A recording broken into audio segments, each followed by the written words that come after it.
Jesus está voltando. A palavra de Deus se cumprirá.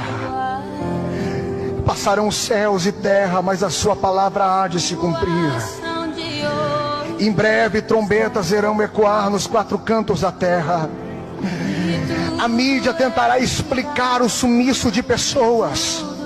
O desespero tomará conta do mundo. Marido procurará sua esposa. Mães irão procurar os seus filhos. Gente correrá para as igrejas.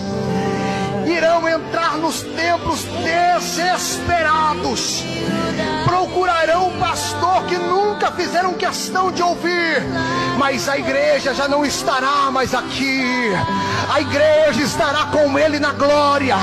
E se eu fosse você nesta noite, olharia para ele e diria: Senhor, me perdoa, me muda, me transforma. Senhor, eu quero andar com o Senhor.